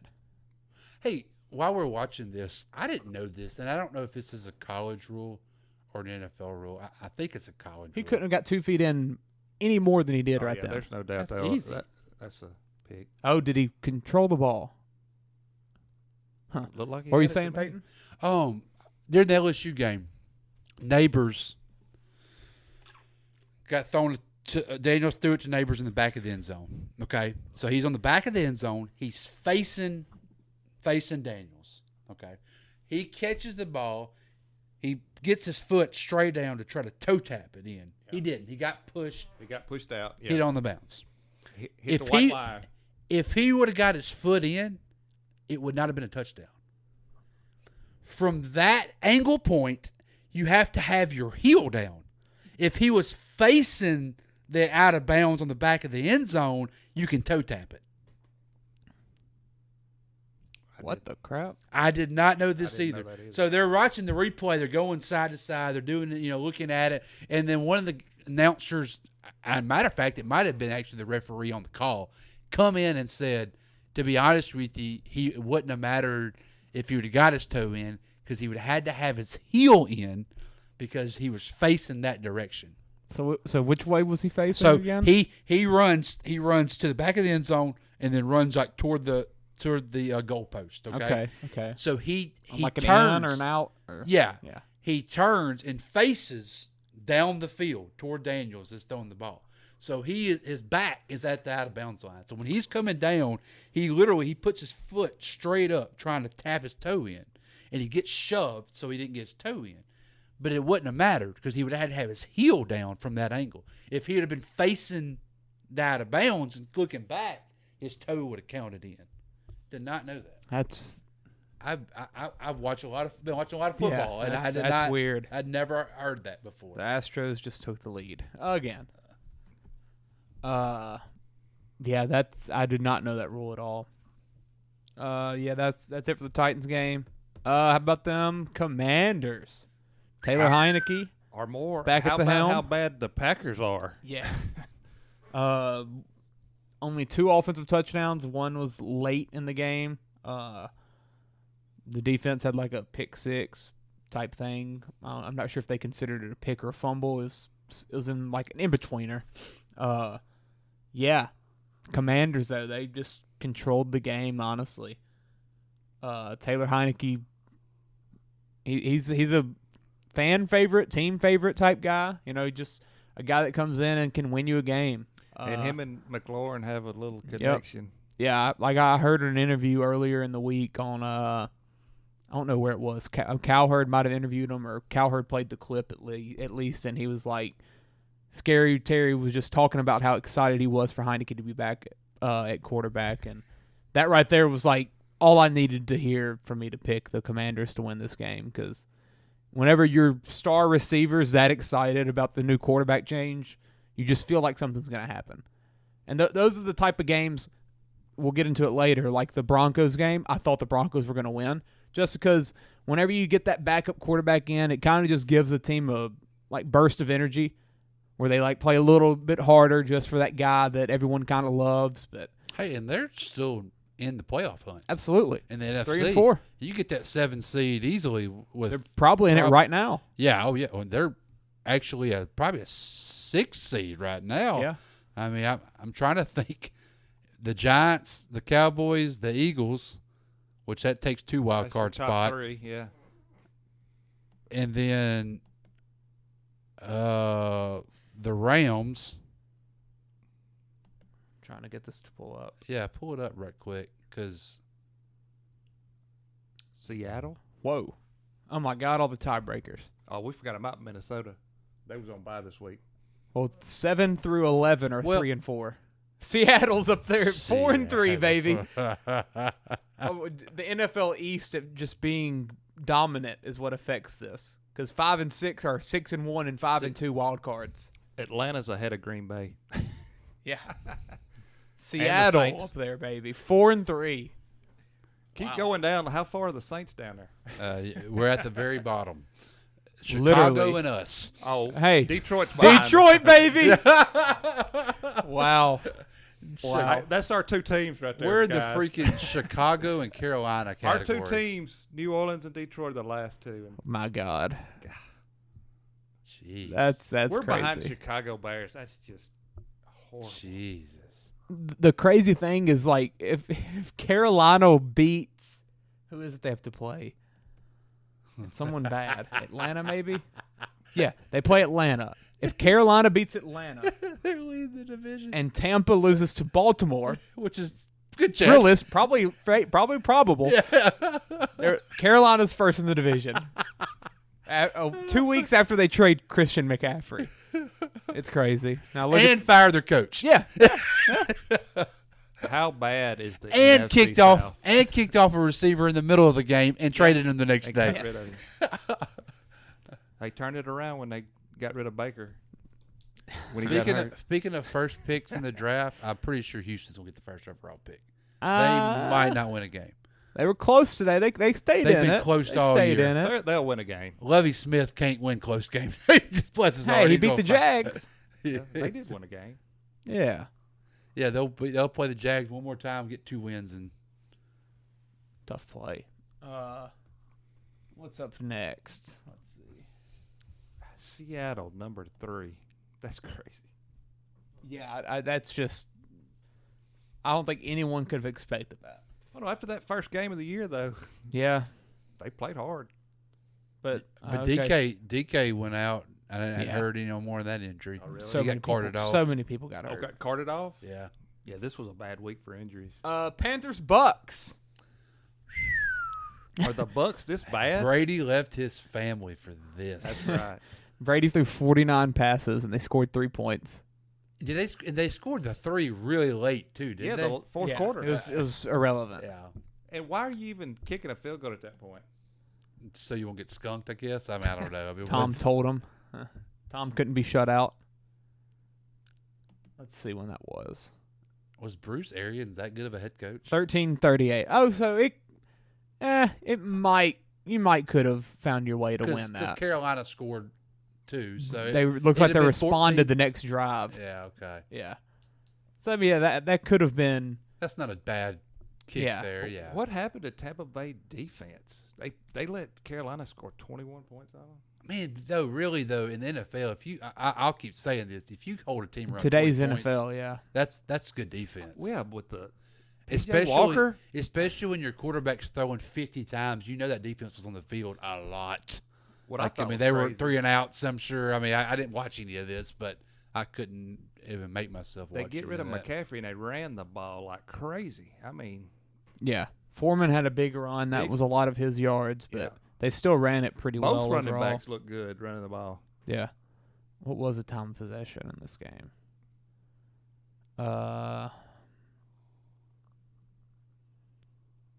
Oh, no. Tampa favored it by Tampa? 36 seconds. Wow. No turnovers. So it's in the essentially the same. No penalties, really. I mean, 4 and 3. That's nothing. Yeah. I mean, that's the yards are about even. What's the red zone? 0 for 1, 1 and 1. Carolina just looks like PJ Walker outplayed. third down, Tom 2 for Brady. 12, and then 4 for 12, 1 for 3. They played an even game. Carolina just scored 18 more points. No other way to describe that. I mean, bad football is what it is describing it. Yeah. It's just. So does Carolina have a pretty good defense? I mean, they do. They do. They have a good They defense. have to. They shut Fournette down. Yeah, their defense is. It's I said that coming into the year. I thought that they were going to be one of a sneaky good defense just because they've got a lot of young guys like Brian Burns, who I think a report came out this morning that some team offered 2 first-round picks for him. I don't know who it was. I'm thinking it was the Chiefs, but he's legit. He made some plays today. Let me see what it was. Brian Burns. There he is. Yeah, right there. 1 sack, 2 tackles for loss. Yeah, their defense, it's young, it's fast. Why would you start unloading those players? I mean, if you're going to be good, Oh, they're not going to. You got to keep that. They said they're keeping Brian Burns and they're keeping DJ Moore. Like those are both supposed to be off. Which DJ Moore finally had a decent game today. Yeah, I think he had a touchdown. I think. Yeah, he had 79 yards. I think. So yeah, I think his high coming into the game was 59. So a little burst up and yeah, just a weird game. Giants, Jags. Giants found a way to do it at the end. A lot of Daniel Jones running. I think he had over 100 yards rushing, I'm pretty sure. Yeah, the Giants were down till the very end, right? Yeah, they came back literally by Daniel Jones running the ball. That's how they've won every game. That's how they beat the I Packers. don't think he threw for 100. That's how they beat the Packers in London. He ran the ball. Yeah. Oh, no, he threw for 202, so that's not terrible. Had a touchdown. Yeah, but he ran 11 times for 107 yards. What's going to suck though if you're a Giants fan is you're going to put you're not getting a good draft pick, and you know you're not winning the Super Bowl. And Jones's contract's up after this year. What do you do? Like, I mean, and you've already declined his option. They're kind of stuck where they're going to have to pay. And no one wants him to be paid. No, at all. So that's a tough situation there, man. I almost in a way. It's not a tough situation, but the Giants are going to make it one. I'm almost in a way happy with we are the Saints than I am that. Yeah, because I mean that's you don't want mediocrity playing above their level, and then paying them the freaking bank for it. I mean, because if the Giants lost every game this year, they're what's 6 wins get you? Number 10 overall? Probably this year it might get you a little higher. Yeah, honestly, it might be 15. Yeah, it might be worse. You're in the 8 to 13 range, probably. Yeah, you're in a bad and that's spot. if they lose every game.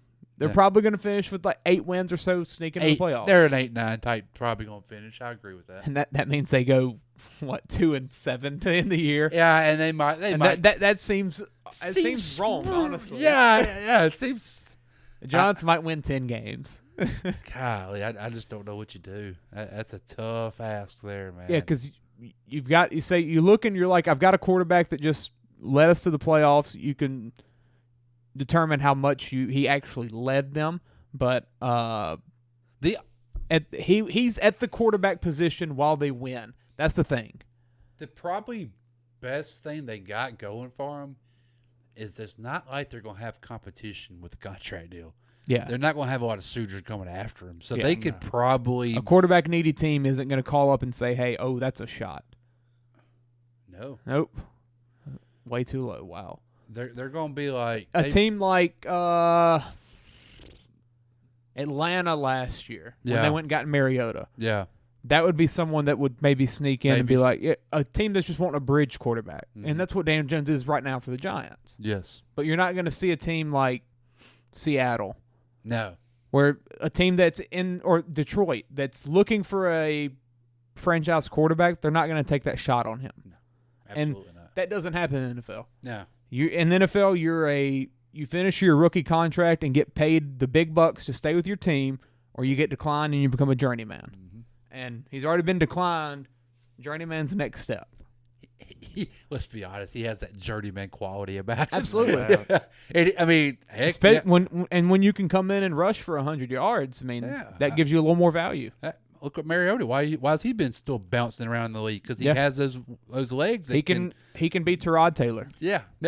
Literally, who is his backup. And there ain't a whole lot of quarterbacks either. So Mariota can. I would be shocked. Find a job.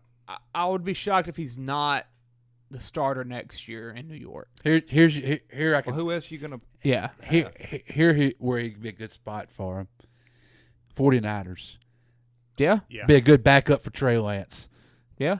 And a cheaper option for a backup. And that way, whenever if Lance got hurt, you could almost kind of keep the same system in. You could keep the same style. I could actually see him 49ers system fit pretty well. He would do well. That'd be a good spot. For you don't have to adjust from mobile quarterback to it's guy that sits in the pocket. It's a good spot for him. Which I think that was one of the bigger issues with the Trey Lance situation is like a lot of the play calls that they were doing were what they called with Jimmy, where it'd be like you can watch some of the film where a boot would be for Jimmy, like it just the defense rolled out that way more because of Trey Lance's ability to run, and so like Shanahan didn't have time to adjust to. I don't need to do this because of the threat that Lance offers with his legs. Right. Like there's certain things that you couldn't do, but if he had just Lance and Jones in the room, then that would work. But I think, especially with this record, and the Giants probably finish with 9-10. He's going to be a Giant. Yeah, he's going to be a Giant next year. Give him a 1-year deal, pay him up some. Give him like a 1-year, $25 million or maybe deal, maybe like the Jameis thing with like 2 for 22. Yeah, something like that. Just a prove it contract. Yeah. And then have him be the starter next year. Maybe draft a guy, and then let him be around the next year.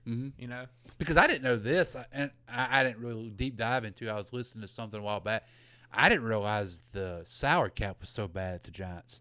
They have a lot of salary cap issues because they've got bad contracts. Kenny Golladay. That is one of the worst in the league right there. I couldn't figure out anymore after that though. Who else is bad contract? Leonard Williams has a big deal. He's playing but still, but he's giving them quality.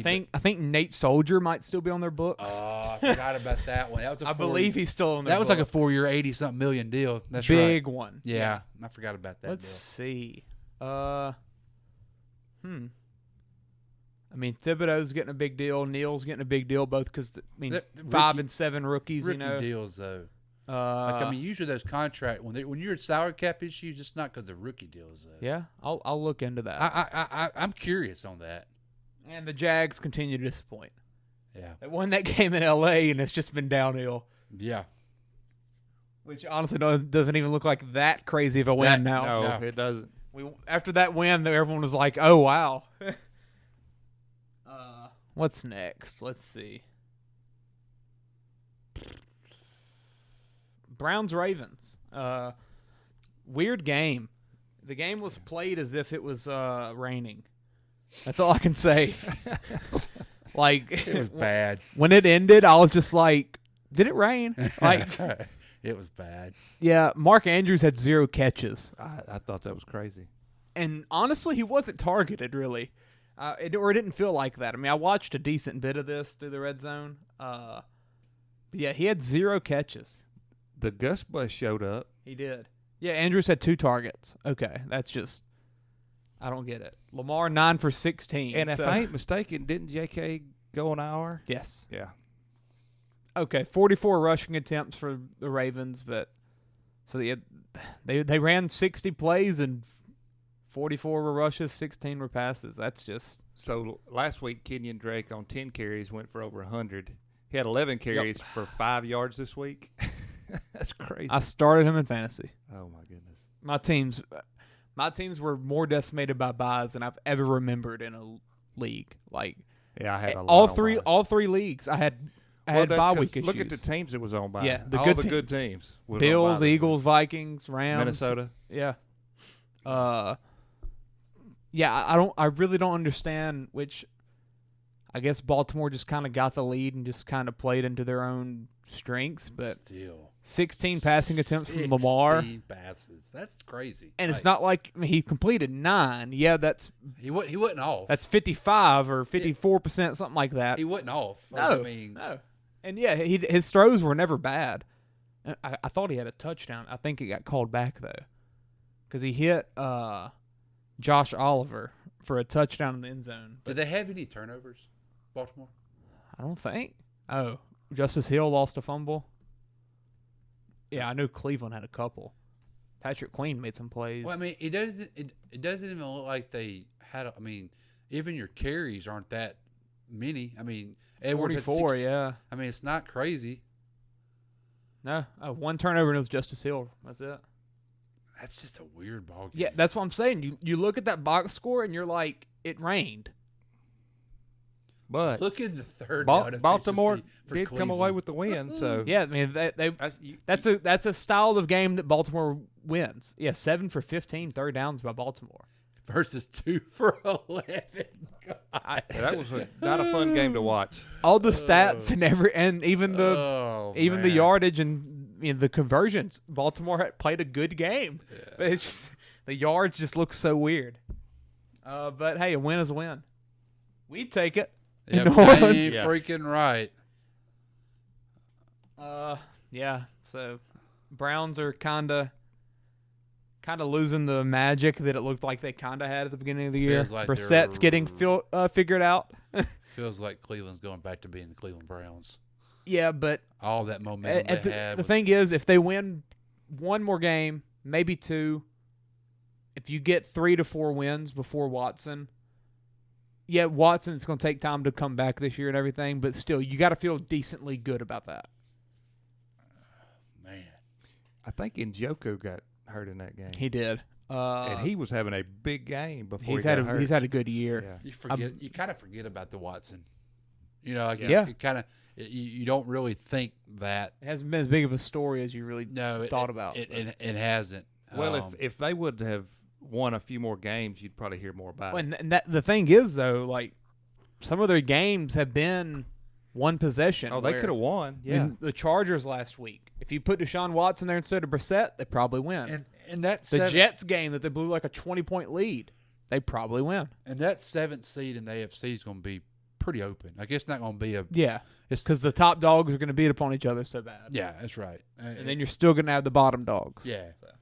Because right now you're sitting there, you're looking at the wild card slots. I mean, you're a Miami, a Chargers type teams that are going to probably be 500-ish or game above it, 2 above it. I mean, here's what they should have beat the Jets. Just straight up should have beat the Jets. They were beating the Jets till the fourth quarter when they just stopped playing defense. The Falcons game. That was Falcons kind of Falcons should have won that. Falcons honestly, should have won that game. Yeah. Chargers, Brissett just turns it over twice in the last 2 drives, I think, and then Patriots killed them. Ravens today could have won it. Cade York missed a field goal or it got blocked or something. Well, they played some close games. Yeah, I'm telling you, really close. And change out Jacoby Brissett for Deshaun Watson, they might be 5-2 instead of 2-5. Because it's a big difference. Bengals Monday night, is that right? 31st. Yeah, that'll be an interesting one. Oh my God, I would say that they could win a game before Deshaun, but it's Bengals and then at Miami, at Buffalo, and then versus Tampa. Now they might win the Tampa game the way they're looking. Yeah, they're looking horrible. That's true, but that's about as tough of a stretch as you could get. You have to think Tampa will get it right. Yeah, they will. It's Brady. Yeah. All right, next game. I need Bill here. It's hard to man the computer from far away. Jets Broncos. No Russell Wilson. Jets just pretty much played their game. Zach Wilson did not look good. Brett Rypien threw the ball way too much. Breece Hall got hurt. That's the big issue. I think he tore his ACL. Yes. They've pretty much all but said it's torn. And that sucks. Man, he was looking good. Yeah. He had a big run early in the game for a touchdown. Salah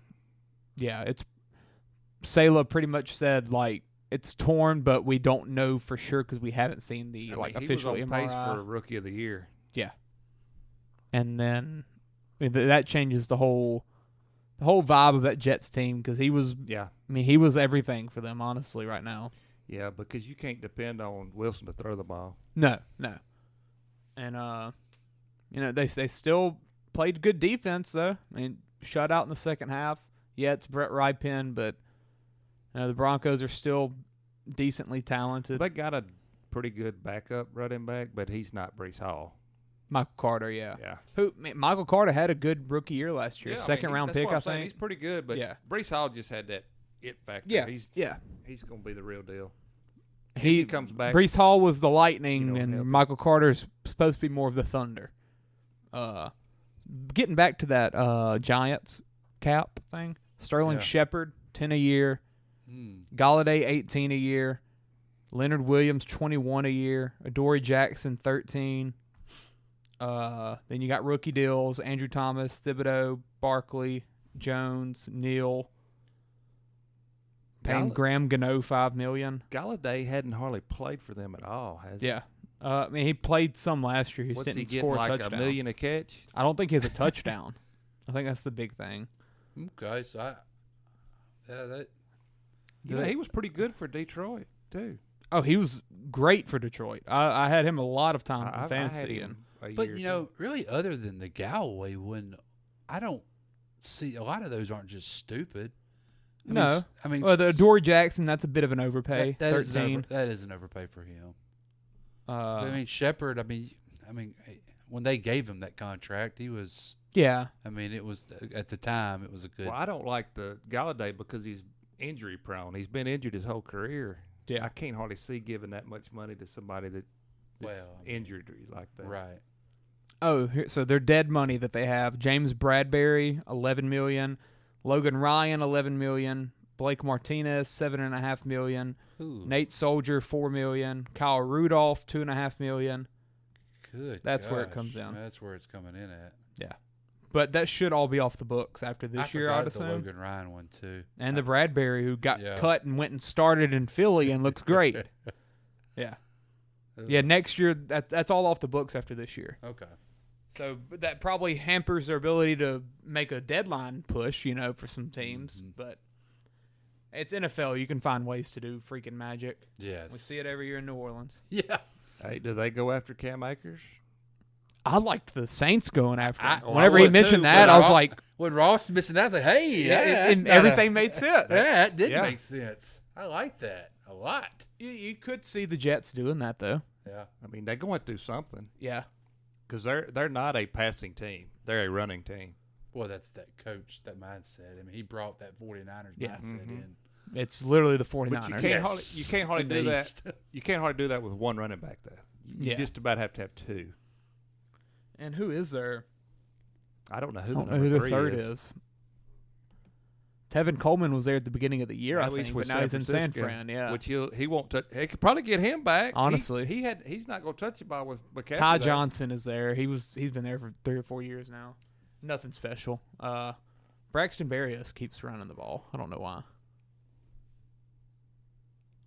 Next game though, Texans Raiders. Raiders got their win that they've needed. Yeah. The Raiders, I think, are going to make the playoffs. It's probably a weird prediction, but it just feels like they're about to just run a table, like go on like a 5-game win streak. They're in a tough division. They're going to beat some good teams. Is it a tough division though? I mean, the Chargers and Broncos aren't that hard of games anymore. They'll lose to the Chiefs as they should. Yeah, I guess it's not what we thought. No, it was ain't. Be. And I mean, we thought that was going to be the best division in football, and now 3 of the teams are questionable. Yeah. While the Chiefs look like the Chiefs. Like the Chiefs look like they could win the Super Bowl. Yeah. Yeah. But Josh Jacobs has been like an extremely weird story, because after that Hall of Fame game when he played way too much, everyone's like, he's getting cut, he's getting traded, something's happening. Play. Now he's on 3 straight 140-yard and multiple touchdown games. Well, they finally started using him. Yeah, I mean, he's a straight up bell cow. He actually looks like possibly the best running back right now. Maybe behind Saquon. Saquon, Chubb, and Henry, I think, are the top dogs. They're doing it every week. And then, but yeah, Jacobs, he's earned his name in that discussion, which is something that I don't think many people expected this year. But yeah, the Raiders just feel like they're gonna, I don't know, go off on a couple wins. What's their schedule looking like? Let's see. Oh, they'll win this week. They're playing this. Next week play the Saints. Playing the Saints. Jags, Colts, Broncos, Seahawks, Chargers, Rams, Patriots. Oh, they definitely literally have an all easy of them are schedule winnable. Coming up. Steelers, 49ers, Chiefs. The Raiders in New Orleans on Halloween. I mean, come on. How creepy is that going to be? But literally every game on their schedule is winnable, except for maybe that Chiefs game at the last game of the year. I think but the Chiefs will 49ers probably be resting them. 49ers are going to be good at that point with McCaffrey, and they get healthy. Yeah, and they still got Jimmy G. Hey, Jimmy G didn't look that bad. Did you see that pick he threw?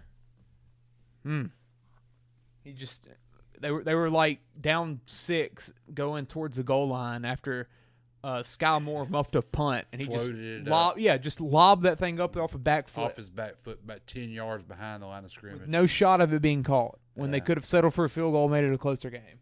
Which I think he realized, okay, we've kicked enough field goals. Field goals ain't going to beat the Chiefs. Yeah, but I mean, that ain't beating the Chiefs either. No, that ain't going to beat them either. But and that's what you get from Jimmy G. You get mostly – well, he has this reputation of – his line of scrimmage blocking was terrible today, too. Yeah. Kansas City was in the backfield the whole freaking game. Kansas City's defense is not bad at all. Freaking Christian Jones was just up in and Frank Clark, I believe, had some plays, too. All game.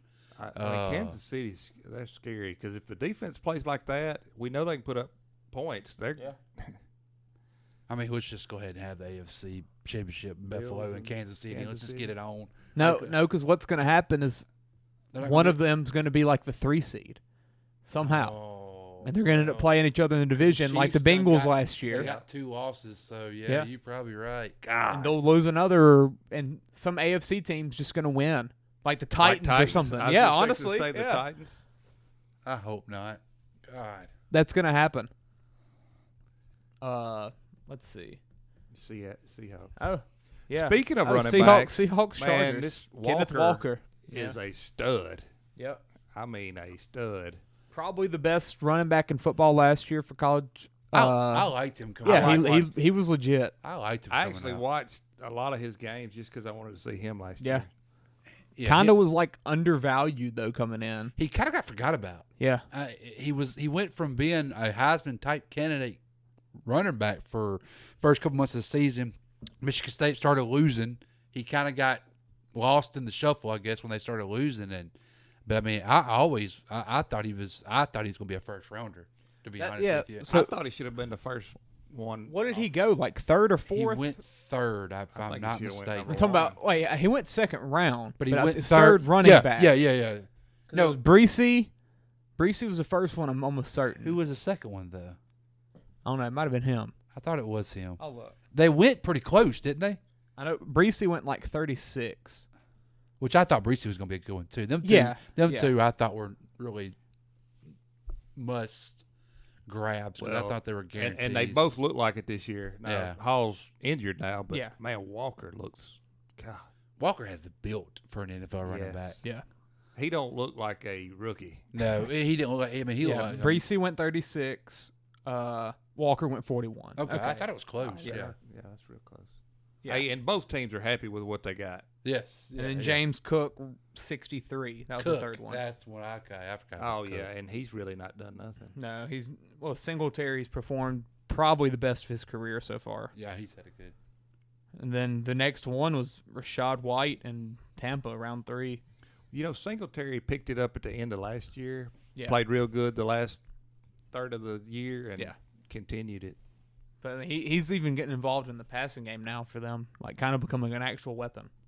But how about the Chargers? Like, they just found a way to do it. Like, and that's why the Seahawks. No, the Chargers. They just find ways to be the Chargers. Oh, you talking about lose? Yeah. I think that keep losing and let's get Peyton in there. we were talking about that, but they're going to find a way to make the playoffs and then just heartbreak. I don't know if the playoffs keeps Staley's job. No, probably not. Well, they're not winning a game in the playoffs, I doubt. No. But that's not the in thing. the AFC. Also, but just with the talent they have, they could possibly, I guess, get them in, and that's a team that scary. Just could straight up beat you. Herbert might just have one of those miracle games and tote them on his back. And the defense gets healthy, they're going to be a different team. Yeah, the defense has they're the all talent. up. But I keep thinking that, and then you just give 37 up to Seattle. J.C. Jackson also probably tore his ACL today. Yeah, I mean, I just Really? Yeah. God, there's a lot of people hurt. Was just running behind the guy into the end zone, and before the ball gets there, he goes down at the goal line, and receiver makes an easy catch. It was really weird. That don't sound good. Yeah. But he also got benched last week, so maybe it's not that crazy of a thing. I believe like KJ Hamler had like a catch on him or something on that Monday night game, and they benched him. But what has happened to Altuve? He cannot hit the ball. Yeah, I don't know. He got a hit the other day. Oh, he got another one tonight. Good for him. He's like 3 for 35 or something. Yeah, he's been bad. Yeah, the Seahawks though, they're winning somehow. They have a good future. Pete and Carroll, man. Pete Carroll. Their draft isn't really getting talked about enough. Like they pretty much nailed it. You got the Walker pick, the cornerback from UTSA, I believe, Woolen, whatever. He's like ran like a 4.23 at corner. He's really good. They've got the draft picks because they probably get the Jets pick for another year. If I had to guess. Or no, that's probably done. That's done, isn't it? But they get the Broncos pick. And Geno's had a good year. Yeah. They get the Broncos pick, which looks really good right now. Yeah. I believe I saw like there's 3 teams that don't have their first rounder, and they're all 2-5. Saints, Broncos, Browns. You're welcome, Philly. Yeah. Yeah. Why did we? I mean, was Philly going to draft a lot of they? like, why did we? They drafted a D tackle. I mean, I don't think their decision was between Jordan Davis and Chris Olave. Sorry, keep going. Yeah. Hey, but we got something back for CGJ. It's not like we wanted him. Then Chiefs Niners, last game of the 3:00 slate. Chiefs are unstoppable. They're the Chiefs. Yeah. Like they're gonna, which I guess they are stoppable because they lost last week. But you can just see a separation in the league. Yeah, Chiefs and the Bills are just on another level They are. from everybody They are. else. And it was like that last year for the most part. Yeah. Besides, I guess the Rams were and the Bucks in the NFC were more powerful, but I mean, they just look really good. What a the play! Crap was that? Holy crap! What a play! Wow. Who covered that? Was that the left fielder? Had to be because the pitcher made the throw. But the third baseman charged in, I'm guessing, huh? Yeah. Shortstop made it? No? Yeah. Donaldson ran back. Holy crap. Oh, my God. That's – wow. Okay. He double clutched the throw, too. Yeah. And it's not like Josh Donaldson's fast. Would he have had him if he wouldn't have pulled off the bag? I think he already had him, yeah. I think he had him before that. I think he tagged him before. Yeah, I think he did, too. Oh, and walk him. Don't pitch it. Oh, Okay. my gosh. I know nothing. Wow. They got out of that jam. That's Whoa. close. All right. Yeah, Chiefs are the Chiefs. Pretty much all you can say there. Chiefs are good. Yeah. Chiefs are good. They are. They're good. They are. They really are. They man, they look better without Tyreek Hill. It's crazy to think. Yeah, the thing about that, you could kind of expect it a little bit just because when you have a quarterback like Mahomes, giving him the ability to throw it to whoever he wants is scary. Well, it's crazy. They got more explosive plays already this year than they did all last year. More 30-plus yard plays. Well, I could see that. Smith-Schuster, the last 2 games, has looked really good. Yeah, but I tell you what, Andy Reid, he's finally back. If you're up this score and it's like, I don't know, 4 minutes left in the game and you put your backup quarterback in, how about you take Travis Kelce out of the ballgame? That might be smart. He just likes to block. No, they threw it to him. Oh, they did? Yes. Yeah, it wasn't completed, and Kelce took a shot, too. Well, he had some type of record he was going for today, I think. Something with 100 yards. Well, I it don't is know. tight end day. It was National Tight End Day. That's right. And I think there was 0 tight end touchdowns in the first 1 o'clock slate. Yeah. Well, it took the Travis Kelce, Greg Kittle game. Yeah. With Greg Olsen calling the game. Yeah. So I mean, that's what they needed. That was the. Well, they forgot to tell Mark Andrews it was tight. Yes. Zero catches. No idea how that happened. But Juju had a good game finally. 2 back-to-back weeks. Yeah, because he had that opening week where everyone was like, "Oh, he's gonna be that number one," and kind of fill in Tyreek's shoes, and then he disappeared for like 4 weeks. I don't know if they have another number one besides They Kelsey. don't. They're gonna throw it around, which is. And Mecole Hardman had like 3 touchdowns today. I believe he caught 2 and ran in 1, maybe. And Clyde Edwards-Helaire has fell off the face of the earth. Yeah, apparently Pacheco is the starter, but I believe Pacheco was the 3rd running back in snaps in the first half. So, but if you take the touchdowns away from CEH early in the year, he has no yards hardly. Yeah, but there's never going to be a true starter there. It's a committee regardless. Yeah. And actually, the other guy looks pretty good. The other running back, McKinnon. He actually looks better than CEH. He's talented. He was good in Minnesota. He just got hurt and like tore his Achilles or something. Oh no, the tag was that because he missed the bag. He slid past it. Oh well, he went past his arm. It looked like he missed his. He missed his arm. He missed the arm because he beats him there. He just misses the arm. Mm-hmm. Oh no, the string on his glove would have touched him.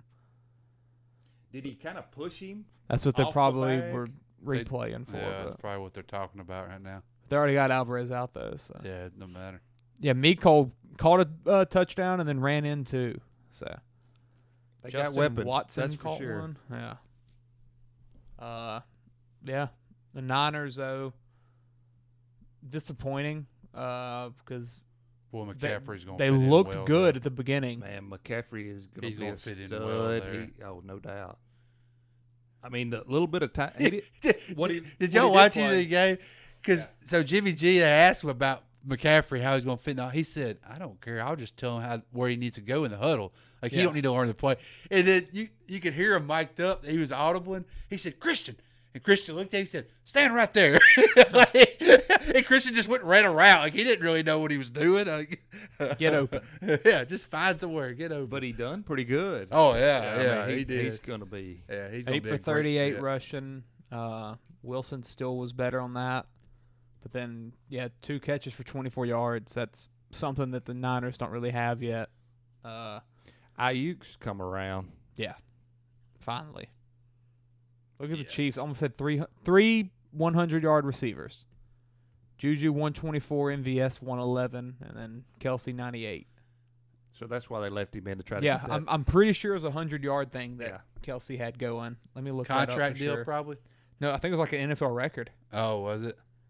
Well, they threw to him with the backup in.